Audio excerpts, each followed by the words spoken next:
I'm not sure whether I made this clear in the video prior. Jeff got this vehicle from a deceased estate, which is actually where he bought the property from as well, and the vehicle was on the property at the time. He's had it now for about 10 years, and he's been chipping away on the restoration of it for his partner, Amy. He was explaining this to me a couple of months back, and he told me that there was a bit of rust in it. And I said, well, listen, Jeff, I've got the time, I've got the skill, I can do the rust repairs for you, no problem. So he took me up on that offer, and that's why the vehicle is here today. So of course that was my intention, to do the rust repairs. However, after Jeff showed me around the car at his house, it became very apparent to me that there was a little bit more work to do on it. Not just body work, but total work to do on it than what he was able to do, just because of the health challenges he's been having. He certainly has the capability of doing it, but when you get buddy knocked for 6 all the time with bouts of chemo, it really slows you down, and I could see that in him when I was there.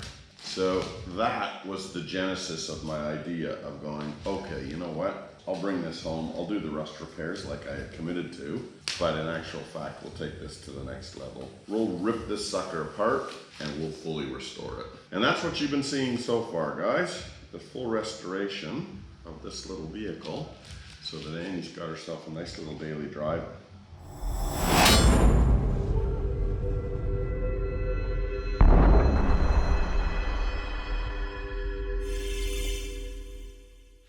Once we get this thing finished, our intention is to surprise Jeff somehow with it. We haven't quite worked out the plan on that one yet. We want to actually see his reaction when he sees a fully restored vehicle as opposed to just a couple of rust repairs done on it. So that'll be pretty cool. It is a throaty little lure, isn't it?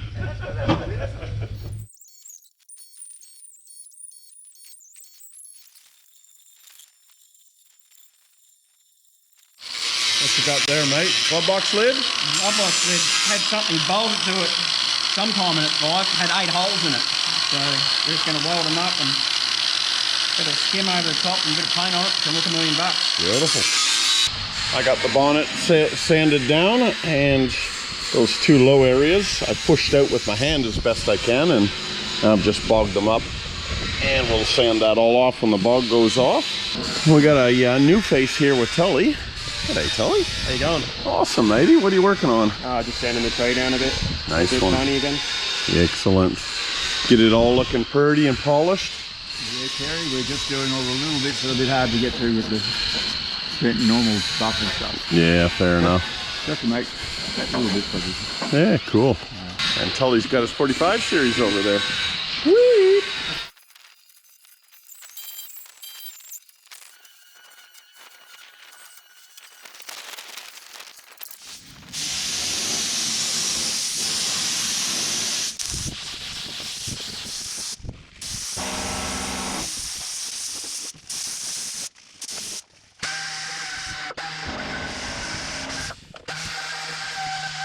Alright, we have just spent the last, couple of hours, I guess, rubbing this little sucker back with 400 grit.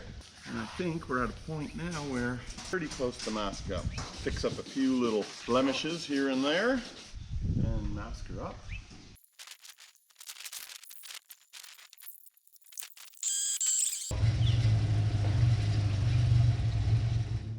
I'm back at it again. The crew is all gone home. It's the following day. I've got a wire wheel. I'm going to clean out the strip rail.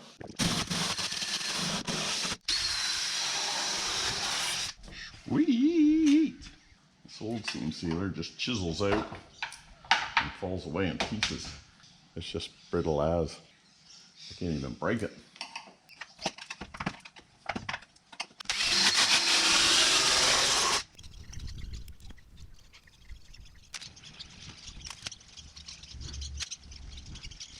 Okay, now I'm going to sand down my bonnet. I got my guide coat over it, and the 2 areas I'm particularly concerned about are there and there, where I did a little bit of that bog work. So let's just see how they pull up. I got a giant long block for this, because I want the longest lines possible. And I want this thing to sand down dead flat. I'm using 240 grit at the moment, just to take off the high spots and my guide coat. Then I'm going to switch over to 400 when I start to do the finessing. I put a reasonably thick coat on top of this bonnet because there were a fair few imperfections on it. Not sure if the camera will pick it up, but there's a low spot here, a low spot along the back edge, and a little bit of a low spot there. I'll keep sanding. Hopefully I've got enough high build primer that it'll take up this low spot. If I don't, then I'm going to have to give her another shot. Now you can see I haven't taken it up there all the way. You can still see the guide coat. I'm starting to cut through here. So that is indeed a low spot that's going to take some work with a little bit of filler or maybe some more high build.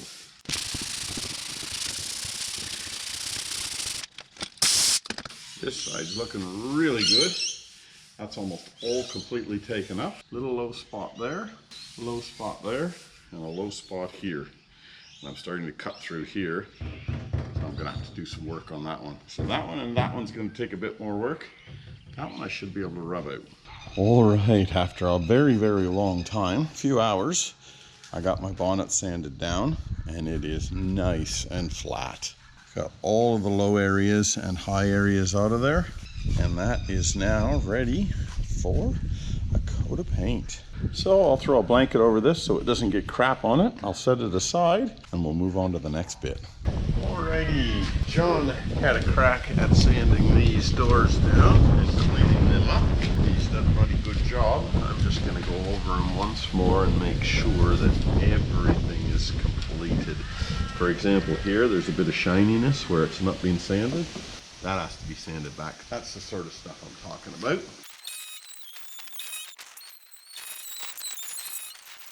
It's interesting. It's almost like big globs of, feels like weld actually. I thought maybe they were just rust holes that somebody's filled up. I went and had a look at the other door and they've got them in there in the exact same location. So I wonder whether there was at one point in time hinge fixing points maybe for the doors. Of course on this car the hinges are on the outside now. Yeah, it's just really odd. It's definitely factory because it's on both doors. What I've got here is a Scotch-Brite pad. And this thing approximates a 400 grit scratch. I'm just going through with the Scotch-Brite in the areas where I can't get the DA sander in. Scuff that paint up to allow the next layer of paint, which I'm going to shoot over top, to stick. Takes a little bit of work, but if you don't do something like this and your paint doesn't adhere, I'd imagine you'd be giving yourself an uppercut. And I've got enough reasons for giving myself an uppercut. I don't need an avoidable uppercut.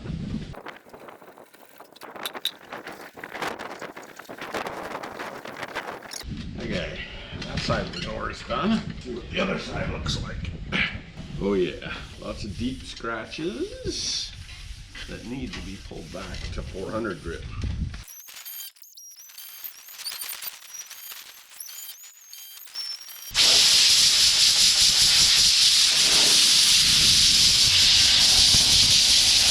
Now I have finished sanding this down with 400 grit and with Scotch-Brite in the real hard to reach areas. Then I've hit it with some wax and grease remover just to see how deep the scratches were in there. And I'm pretty sure I've got all the nasty ones out of there.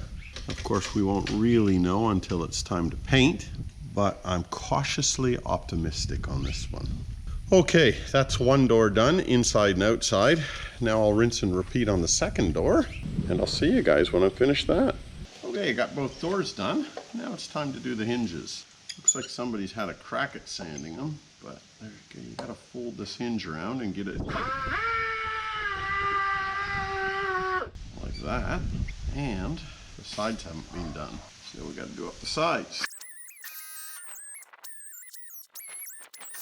There we go, that hinge is all done. I'll knock over the remaining 3 door hinges, and I've got 2 bonnet hinges as well to do.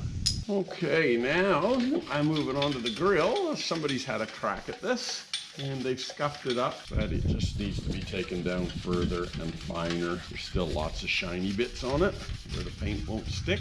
So I'm at it with one of these Scotch-Brite pads, scuffing up all the areas that need scuffing. It is a time-consuming and tedious job, but you have to do it. If you cut a corner here, it'll come back and bite you later on.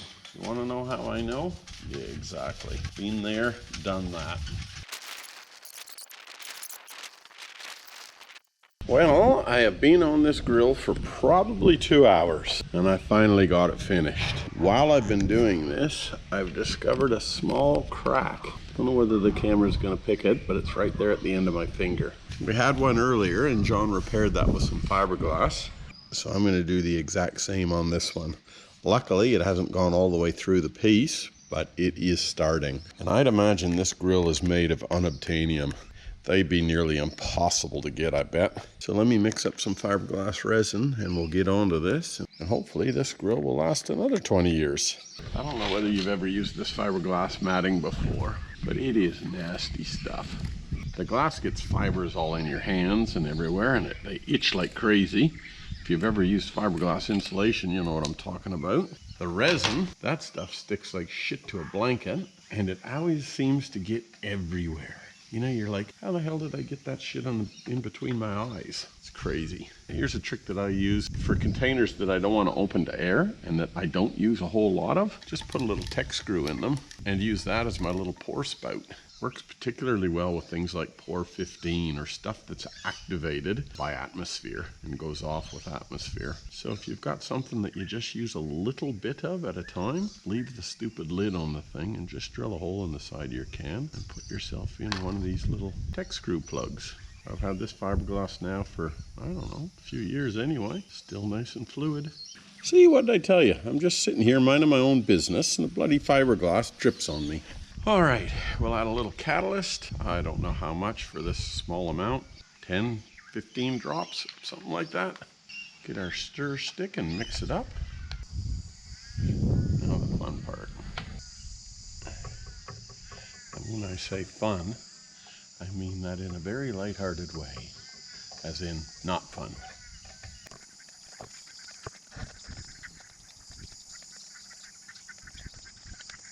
All right, that's it. I'm gonna leave that cloth a little bit proud of that edge like I've got that there.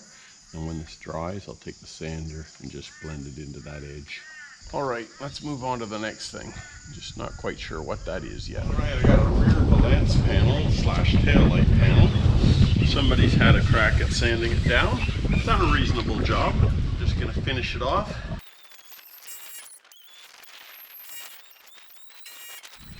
All right, I'll finish it off with Scotch-Brite in these hard-to-get areas.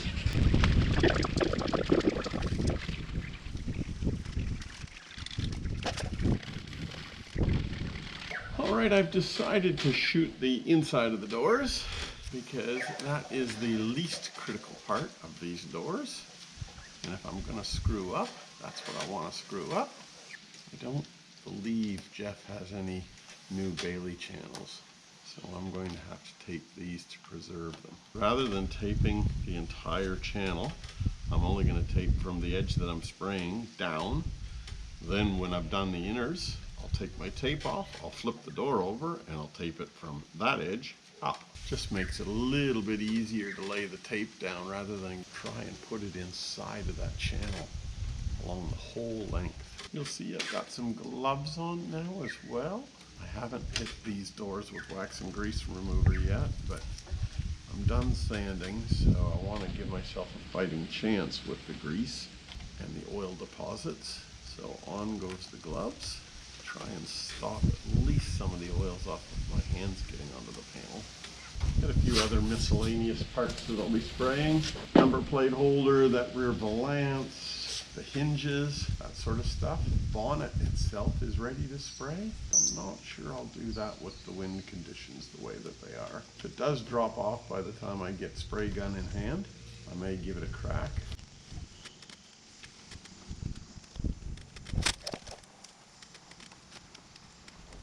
You'll see that I'm taping this in chunks. That's just because it's easier for me to manage small pieces of tape. I suppose a more skilled operator would be able to do it in one go, but that isn't me.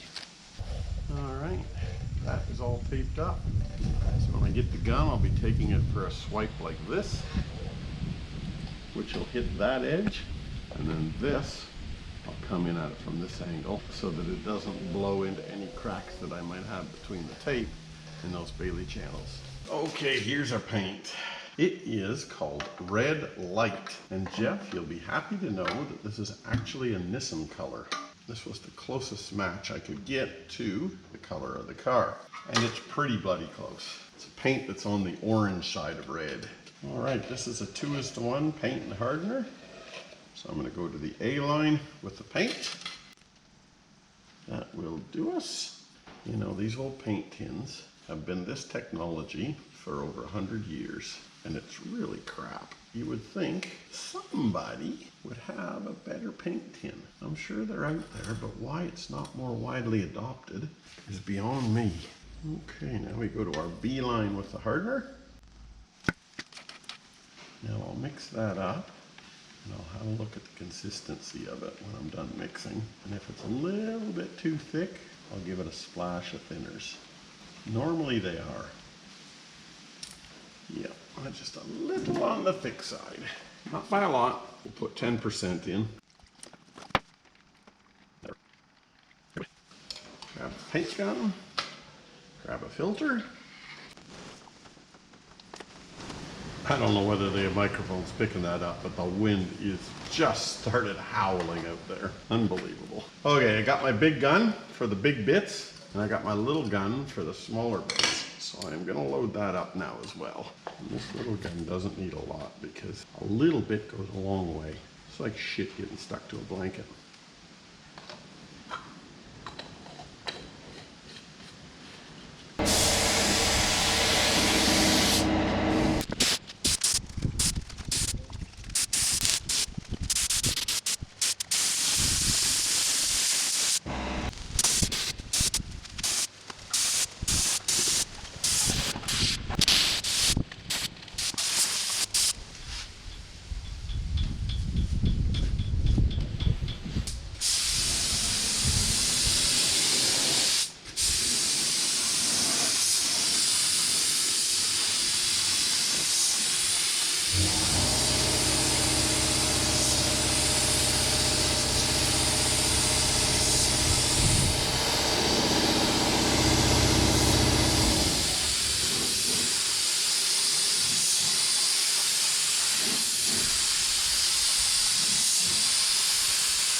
Okay, that's all she wrote. Time to clean the gun up. And we got 50 mil of paint left. Following day, and now I'm going to do the front side of the two doors. Then after this, the only ready orange paint that I need to do is the cab itself. And don't get me wrong, the cab's not going to be easy. That'll probably be a day's worth of just taping the cab up. All right, time to shoot some color, and the game today is pretty breezy.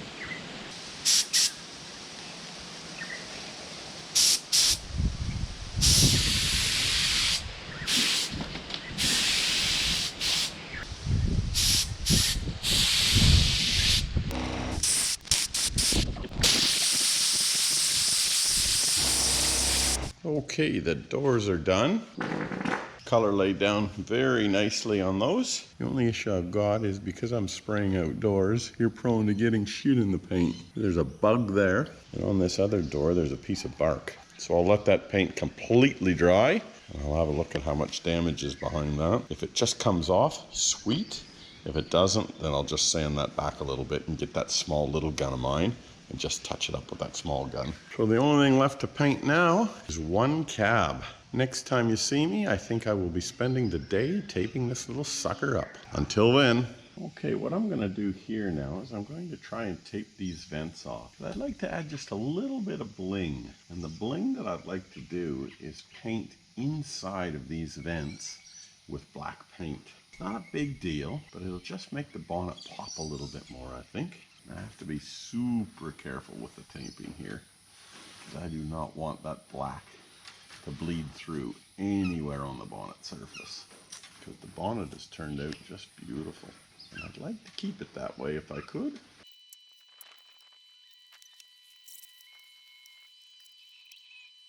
Now on the Suzuki, I'm going to try and do the same thing.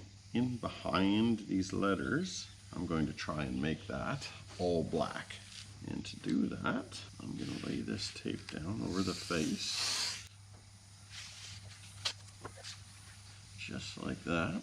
Make sure that's pressed in so that I can see that that tape is adhered all the way around each of those letters. So again, I don't get any black bleeding out onto my red. And there we have it. All right, that's fully taped up and the entire bonnet is covered. That's fully taped up and the entire grille is covered. So if I get any black overspray onto any of these panels, I don't know whether I could have done a better job. I'd be pretty disappointed if that's the case. A couple of random black parts to paint here. I got a glove box lid, a couple of trim pieces, ashtray, and the back of the mirror. The other thing I've done is I've got the interior of the car all sheeted up so that I can spray the roof. Now, as we heard in the first episode, Jeff has already organized somebody to come in and put a headliner in it. But I'm going to spray that with just some black paint so that we don't get any rust coming through over time. And this will keep the interior reasonably clean of overspray.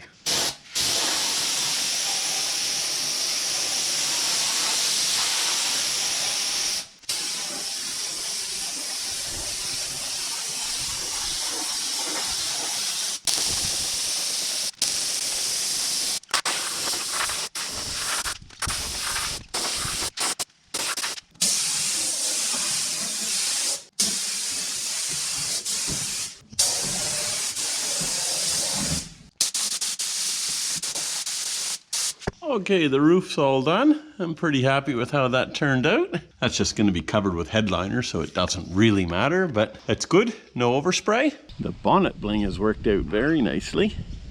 That black looks pretty cool in those little vents. If you stand back, it kind of sets the bonnet off a little bit. I really like that. And now I'm going to unmask this Suzuki grill and see whether we screwed up there or whether that one's worked or not.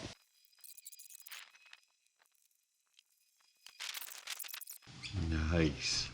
So if you look at it front on, you can just see the black. If you look on it side on, or top on, or bottom on, or other side on, you can see that black stand out. That is very cool. I like that a lot. Now today I'm moving on to the cab. And the first thing that I'm going to do is go around and just put a little bit of this putty into these small stone chips. And then I'll sand these little suckers down so they're nice and level. The cab's already been sanded with 400 grit. And these will just be little tiny touch-ups that need to be done. They're little stone chips and things like that. That's it. It's gone off. I got 120 seconds out of that. Far out. 5 stone chips that I didn't get to. Hey, okay, I'll mix up a tiny bit more. This stuff is called glaze putty. In the olden days, it was pretty nasty stuff because it shrank so bloody easily. But nowadays, the new formulations, they're pretty bloody good. I've not had any of this stuff shrink over years and years and years in the sun. It's a real fine, creamy paste. I thought I was in the free and clear with these chips, but then I came over to the driver's side here, and this panel is just peppered in little chips. I'd say what it is it's the seat belt, because these are non-retractable seat belts. They're just a fixed length. So people getting out of the car just throw the seat belt down, and this little bloody metal edge hits the paint and chips it on the outside.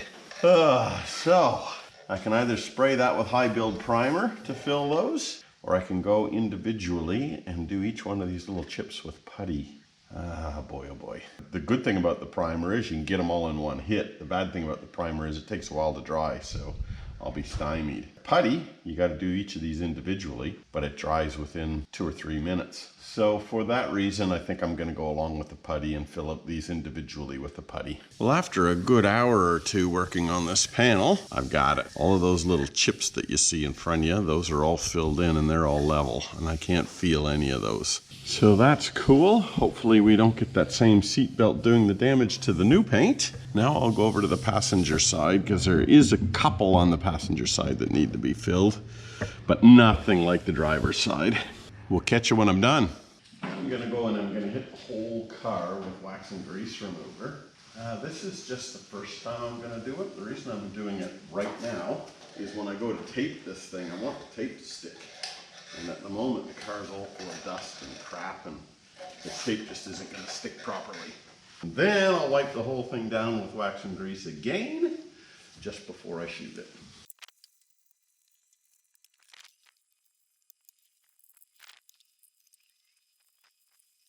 I got the little girl outside because it's about 35 degrees in the shed at the moment, and it's now time to tape everything up. So I'm probably going to spend the next 3 hours, maybe 4 hours, taping this car up, making sure that I don't get any overspray anywhere where I don't want it.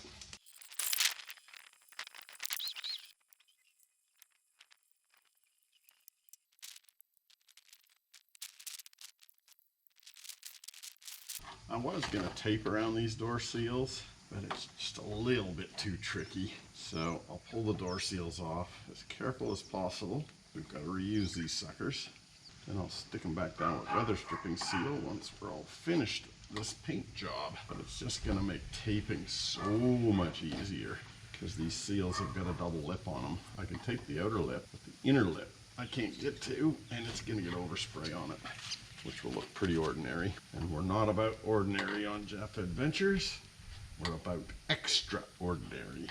I know if this was my car, that's what I'd want to do. So that's what Jeff is getting.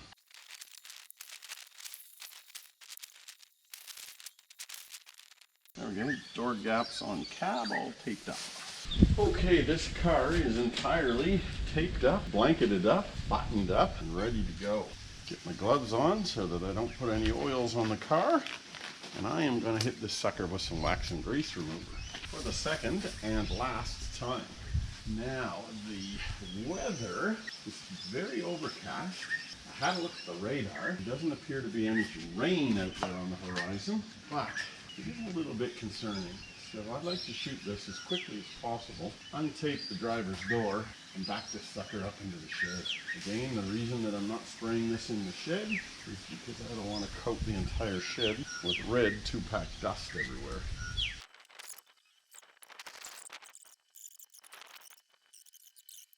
Okay, now I'm going to hit the entire car with a tack rag to get all the shit off of it that's landed on it since I did the wax and grease. Oh, awesome. A bug flying around. He'll land in the paint later.